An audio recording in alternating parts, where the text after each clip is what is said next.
Hi, this is Dan Heisman, and this is our continuing series of YouTube videos to help you improve your chess. Today I thought we'd do a little bit about helping you look up your opening either in an engine or a database. If you have a book, it's a little harder to show on the screen, so we're going to stick today with engine and database. Before I start doing that, I'd like to say a couple words about learning openings. I got quoted again the other day that I told somebody they thought I was under the impression you shouldn't study openings. I've never ever said that. I've never said that to anybody. So it's easy to misread things. It's easy to read things into things. I'd like to be perfectly clear. You obviously should study some openings. What's also perfectly clear is if we take the two extremes, let's take the extremes where you don't study anything about openings. You never look at an opening book. You never look at a database. You never ask the engine what you did in the opening. You never do anything with openings. That's obviously not going to be very helpful. So that's out. Let's go to the other extreme where 100% of your study time and your playing time is just studying openings. Let's say you don't go to any clubs or tournaments. You don't go online and play. All you do is lock yourself in a closet with an opening book and try to memorize the entire book so that you know that opening so well before you ever come out and play a game, but you're not going to come out of the closet until you have memorized the entire book. Well, that's clearly ridiculous also. So both extremes are terrible. The extreme of doing nothing is terrible. The extreme of locking yourself in a closet and just trying to memorize opening lines over and over again is also terrible. That's about as much as I've said about the extremes, which is both extremes are terrible. You don't want to do that. Now, how that comes into you shouldn't study openings, I don't know, but obviously you should study openings. And what are the main two things you want to do when you study openings? One, you want to learn the tabias of your main lines. And we've talked about this in my video before, like the one about learning openings, and I give as an example the closed line in the Roy Lopez, and I show the tabia there. If you haven't seen that video, you can refer to that one. But you want to learn your tabias. You want to learn the main lines in the openings that you play. If you play E4 and you want to play a gioco piano, well, then you're going to look up a line in the gioco piano. If you don't play the gioco piano, if you don't play the Italian game, and instead you play the Roy Lopez, then it's not going to do you any good to look up the Italian game. You're going to be looking up a tabia in the Roy Lopez. So it depends on what you're playing. If you're a D4 player and you play bishop F4 on the second move, then you're going to learn something about how to get out your pieces when you're playing a London system, and so on. Okay, that's one thing. The second thing you're going to do, and what we're going to concentrate a little bit more on in today's video, is in every game that you play, unless your opponent plays like A3 on the first move, or he plays some completely ridiculous first move, you want to learn at least one new move in each game that you play. After you play the game, you want to go back to a book, a database, or an engine and say, Mr. Database, Mr. Engine, if I had to play this game again and my opponent played the exact same moves, where would I improve? There's always going to be a move where you would play a better move. So let's do that. I picked out a game that one of my students played a long time ago, and I hope they don't mind if I use it here. And we're going to just use it to show you how you could use the engine and then maybe a database to look up the opening. So let's do that right now. So this is a 45-45 game. White plays E4. Black plays D6 Pierce defense. White plays D4. Black plays knight F6. White plays knight C3. Black plays G6. White plays F4. Black plays bishop G7. White plays knight F3. Black plays castle. White plays H3.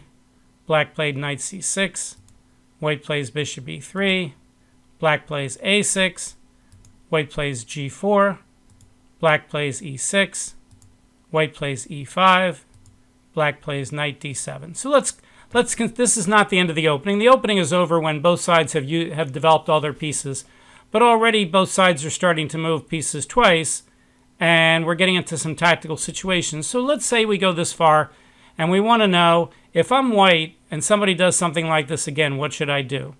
So let's first do it with an engine. Let's use Stockfish 10, and let's go back to the start of the game, and let's raise the board a little so we can show the top three moves. So we'll turn on Stockfish and we'll say, what are the top 3 moves? And here he says e4, knight f3, and d4, not surprisingly. All right, so you play e4, and black plays d6, Peert's defense. And notice Stockfish is not a giant fan of the Peert's defense. It says if you play the main move d4, you're almost up a whole pawn. Now, Stockfish 10 tends to emphasize a little too much the player who's to move. So what will happen is if you actually force it to play d4, the evaluation should drop down a little bit below 1.1. So let's do that. Let's play d4. All right, notice he said white was up by about 1 or 1.1, and now after d4, he's dropped that down to about a half a pawn. That seems a little more reasonable, the evaluation that he gives here after black's move. Okay, and black plays knight f6. And let's say for the sake of argument, you knew this was booked. This is not something you're really trying to learn. You knew knight f6, and you knew that you always play knight c3 here. And you knew if he plays g6, this is the main line of the Peert's defense. Okay, and now that you played f4 and you're wondering, f4 is called the Austrian attack. And let's say that's something you learned from a book. And you want to know, what does Stockfish think about f4? And if we look at the top 3 moves here, he gives knight f3, bishop e2, bishop e3, but just before that, he had f4 in the top 3. So if we go to the top 4, let's do that, top 4, we see f4 manages to hang in there. And right now it's 4th, jumps up to number 1, jumps down to number 2. Usually you want to let this go to 23 or 24 ply, depending on how fast your computer is, to get a feel for how, but obviously f4 is a very reasonable move. Here at 23 ply, Stockfish has it as number 1. So there's no reason, if you like the Austrian attack, that you should stop playing it based on what Stockfish is telling you here. So here we play f4, black plays the main move bishop g7, and now white played knight f3. And let's go back to the top 3 moves so we can make the board a little bigger. And again, knight f3 here is right among the top moves. Knight f3 and bishop d3 are hanging in there at 1 and 2. So no reason to think you can't repeat this move in the future. Black plays castle. And now white played h3 to stop bishop to g4. And the question is this a reasonable time to play a move like h3? And right now, Stockfish does not have h3 in the top 3 moves. It has bishop d3, which is, I think, generally considered the number 1 move. Bishop e3, which is a rarer line, and a3, which is an even rarer line, but no h3. So we could push the computer down to more moves to see if h3 pops up. Now we're showing the top 9 moves, and h3 isn't there. Well, that's already telling us that h3 is probably not a move that we want to repeat. Let's go back and show only the top 3 moves. And let's actually force h3 and see what Stockfish says. Stockfish says now black is at least completely even, if not slightly better, if he plays c5. So it says basically h3 question mark, c5, black's already gained at least equality. As you can see, it's about 0.3 for black, 0.4 for black. So that's a move not to be repeated. Instead, the main line and the line we would suggest would be something like bishop d3. If you like bishop e3, but you're worried about what happens if he does knight g4, you can force knight g4 and see where the computer wants to put the bishop. Right now, it has a slight preference for going back to the d2 square, but it's also saying that bishop g1 is a reasonable place to put the bishop. In both cases, it's got white up by about 0.7. All right, so bishop e3 is a move, bishop d3 is a move, but h3 is not. All right, so next time we play this game, white's not going to play h3. He's going to play something like bishop d3. However, black didn't play c5. He played knight to c6, blocking that pawn. And notice Stockfish jumps all the way back up to 0.6 or so for white, saying black has not taken advantage of it hitting the center with c5, and now white could play a move like bishop to b5, or maybe, in fact, he's saying bishop d3 with the idea of if you play bishop b5 first and he plays a6, you put the bishop back on d3 anyway. So white plays bishop to e3. Notice, at least that's consistent, that it stops the knight from going to g4 to attack the bishop. That's one of the things h3 does. The problem is that black can switch to his other break move, e5, with equality. And the question is, could he have just done that on bishop d3 as well? So let's force e5 and see what white should do if black would do something like this. And notice Stockfish jumps all the way up to about plus 1.5. And what he's saying is that the pawn is attacked twice, guarded once, and then you have a little trick here. Pawn takes pawn, pawn takes pawn, pawn takes, knight here hitting the pawn 3 times. But now white can play bishop to g5 with some small advantage. Let's see if he wants you to do anything better here. As he looks deeper, he realizes e5 isn't as bad as he thought it was after bishop d3. You notice at first he was saying it was plus 2. Once I forced him down the lines and put some of these moves into his cache, he now corrects himself and says, maybe white only has a regular white advantage. Maybe this isn't as wonderful for white as I first thought. And that's something you can do. You can force the engine down multiple lines and see what it says. So here black plays after bishop e3, instead of playing a move like knight h5 or a move like e5, black plays the kind of silly looking a6. And white's the engine's now thinking maybe you're getting ready to play e5 already, or maybe setting it up with bishop d3. White plays g4, very aggressive. I often get students say to me, I played my normal opening and my opponent threw up all his kingside pawns against me and I panicked and I got crushed. What should I do about that? And my first answer is, depends on the position. Sometimes if he pushes up all his pawns, it's ridiculous. Sometimes you've done something wrong and it's completely justified. Other times it's just a normal attack and you have to play a normal defense. So here it suggests black should play the very weird move, knight to a5. This is a move I don't think I would ever find over the board, to play knight a5 here. That's why Stockfish is rated 3,600 and I'm rated 2,200. Now it's saying, well, knight a5 is good, maybe you should just play e6.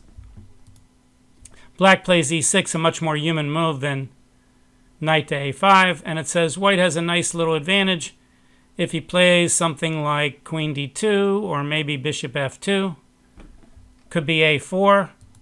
White plays e5. Stockfish says, well, that's not bad, probably not your best move, but not unreasonable either. You're still up by about 0.7. All right, so now we've looked at the game with an opening engine. Let's look at the opening with a database. So a lot of people are familiar with chess.com, but chess.com isn't the only online free database. Let's go over there and look at that. So we still have our same game. If you remember what the moves are, we're going to remember them, and you can always create a separate window where you don't have to remember them, of course. That's what you would do. My problem is I'm making a video, and I can't easily show the board from the game and the database inside the one window without making them both fairly small. So let's just remember the moves, and let's go back, and let's go to chess.com. So we'll bring up chess.com, and if you go over here on the left, and you come down to where it says Learn, you could go to Openings and look up the particular opening, in this case the Peertz defense, but more generally you can go to Explorer, which is their database. So let's do that right now. Let's go to Explorer, and let's explain what you're looking at. Well, on the left side you're looking at a chessboard. I think you know that. On the right side you're looking at all the legal moves that have been played in the database from this position. And notice right now, it's only showing us master games. If we want to show only my games, or we want to show other players' games, we can select that. Luckily, it's not showing us a database with amateur games. So these are the moves that have been played in master play. And the far left is the move that's played in this position. And it's in order of how often it's played. E4 is played the most, D4 is second, knight F3 is third, C4 is fourth, and so on. The next column over here is the number of times the move was played in the database. So white played e4 950,973 times. Now on the right, it shows how often one side won or was a draw. the percent that white won is shown in very light gray, 38%. In darker gray is the percent of games that was drawn with that move, which is 32%. And in the far right, in black, is the percentage of games that were won with black. So in this case, if white plays e4 like he did in this game, white won 38% of the time. He gave up 32% draws and he lost 30%.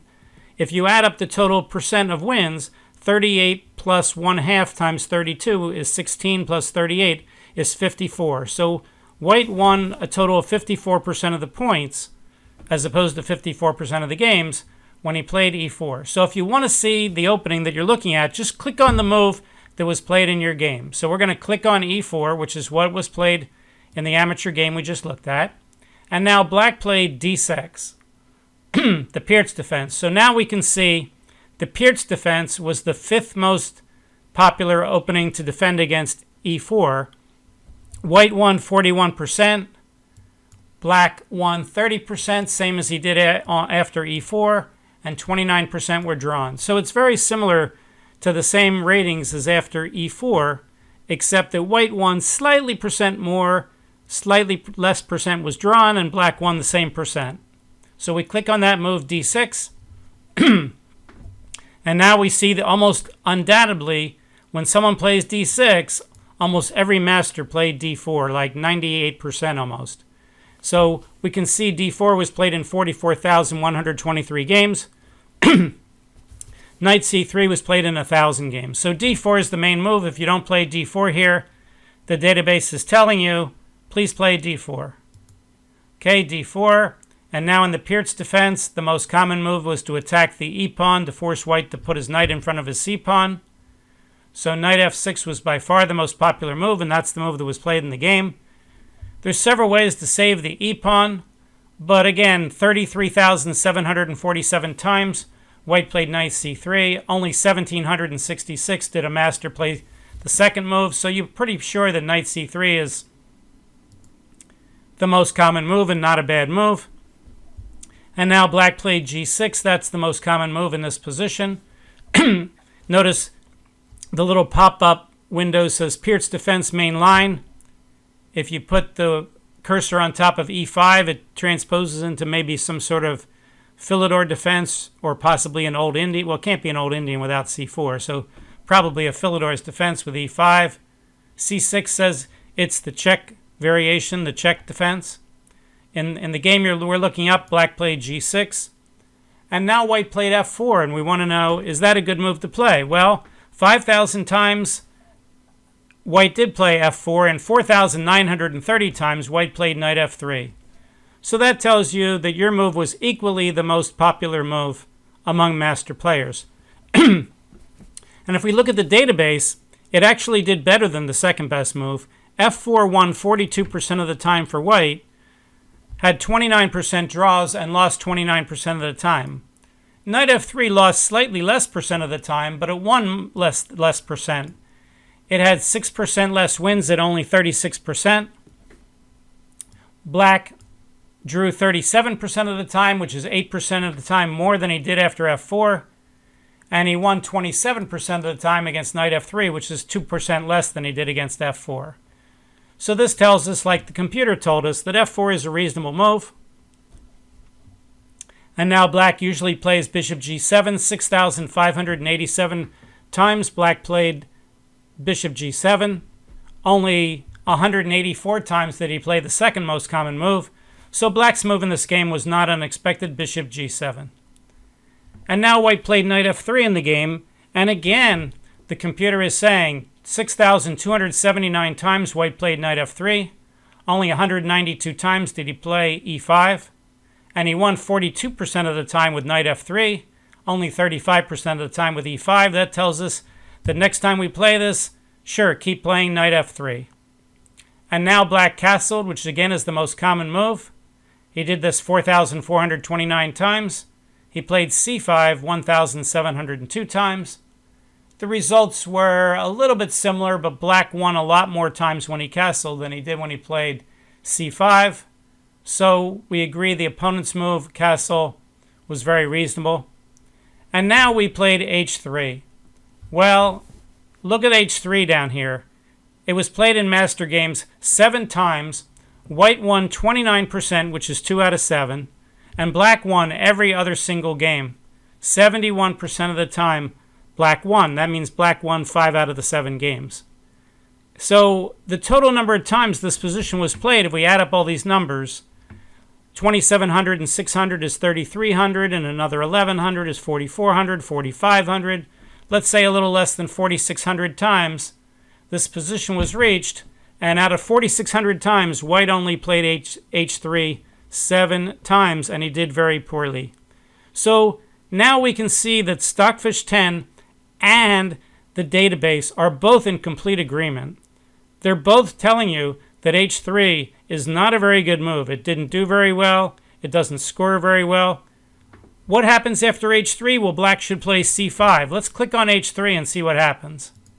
h3, it says this position was reached 12 times, even though 7 of them were by the previous move order. And it says by far black played more c5s, twice as many as c6s, and he did better also. With c6, the game was 50-50 with 4 games. 2 were won with white, 2 were won with black. But with c5, which was played 8 times, white won twice and black won 6 times. So they completely agree here with Stockfish 10 that you should not play h3, and if you're black and you're in this position, you should meet it with c5. But we don't just want to know what we did wrong. We want to know what we should do right. And Stockfish 10 recommended bishop e3 or bishop d3, and indeed those are the top 2 moves. And white does a little better with bishop d3. He wins the same percentage of games, but notice with bishop e3 he loses 9% more games than he did with bishop d3. So 9% of the draws that he got with bishop d3 were converted into losses on bishop e3 in the database. So the number 1 move, bishop d3, with 2,724 moves, is indeed the number 1 move that you would probably play in the future instead of playing h3. That's the one move that we talked about at the start of the video that you want to learn. Now, if you want to learn a little bit more than that, maybe you want to learn the next 3 or 4 moves just to see if my opponent knows this opening and he plays a few more moves, what should I do? Let's do that right now. White plays bishop d3, and now it says the 2 main moves are knight c6 and knight a6, and they're both about equally popular, 1067 versus 1069. So let's take the first one first, knight c6. And it says white should either castle or play e5 here. And again, the numbers tell a little bit of the difference. The numbers say that white did a little bit better with e5. And we could ask Stockfish. We can go back and forth to the engine. Let's say we play e5. Black has to take. White should take with the f-pawn. And it suggests that black should play maybe knight to h5 here. And now white should play bishop e3, guarding the d-pawn against the 2 attacks. All right, that's as much to learn for now. Let's go back, see if we can remember that for next time. We got to go back the moves. So let's go back to bishop d3, and let's remember those moves. Now, if he plays knight c6, we can play e5. He'll take with the d-pawn. We'll take with the f-pawn. If he plays knight h5, we can play bishop e3. All right, so we learned some new moves. But what about if he plays knight a6? Let's click on that one, because that's almost as popular. We might see that just as much. Knight a6, now it says e5 is not as good against knight a6. It says you should castle. Then it says he's going to break with c5, and we should set up a Benoni kind of structure with d5. And he's going to play like bishop g4. So this looks like it could be a check Benoni now. A check Benoni would open up with d4, c4. It would be a completely different opening, but it would be almost the same position. How would that occur? Well, let's go back all the way to the start. A check Benoni might go something like this. Knight c6, c4, c5, 6, knight e6. Oh, sorry.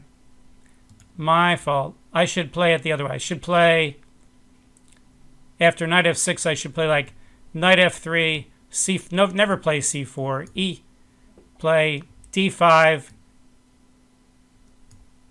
d6, knight c3, g6, e4, bishop g7, bishop e2, or let's play bishop d3.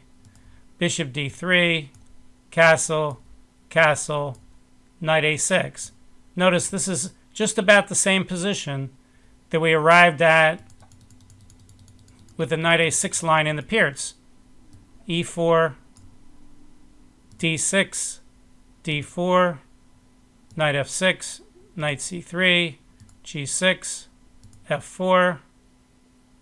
That's the move I would have to play on the next move of the check Benoni to transpose here. Knight f3, castle, bishop d3. So we're looking at the knight a6 line, castle, c5, d5. Very similar stuff, except in the line I gave, I think I didn't give f4. But the same kind of pawn structure. Okay, so those are the two lines. And, you know, next time you play, if you play bishop d3, if your opponent plays something other than knight c6 or knight a6, and he plays a move like c6 and you don't know what to do, out comes the engine, out comes the database, out comes your book, and you learn another new line. So every time you play a game, you're learning one new move, one new move, one new move. If you asked me what's one of the main differences between what I did as a beginner and what my students do in terms of what I did right and they're not doing right, is I love to look up my openings in MCO10. I didn't have databases or engines to use like we do today. But I went after every game, I went back like religion, and I opened up the book and I said, what should I do next time? What should I do next time? And when my students tend to not do that, and my students that, you know, I get for the first time and I ask, do you do this? Almost it's 100% no. Occasionally you get someone to do it. Then after I tell them to do it, I say, this is a really good way to learn your openings. And then I go over a game with them and I say, what did the database say? What did the engine say? Occasionally my student says, oh, I looked this up. The book says this or the engine says this. But a lot of times they say, oh, no, I haven't looked it up yet. Even though they might have played the game 2 weeks ago. And they've had 2 weeks to look it up and they haven't done it yet. So I tell people, you want to get an edge on other people? You want to do something that other people aren't doing to get you ahead of them? One of the things you can do that other people are lax to do is look up your games just like we showed in this video and learn one new move after each game. So next time someone says, Dan Heisman says you shouldn't study openings, please correct them and say, of course Dan wants you to study openings. In fact, I just saw a couple videos on that. I saw a video on how to learn a tabi'a, and I just saw another video on how to look up your game with a database or an engine. All right, hopefully you enjoyed today's video on looking up your openings with databases and engines. Learn one new move at least. We'll see you next time. See you then.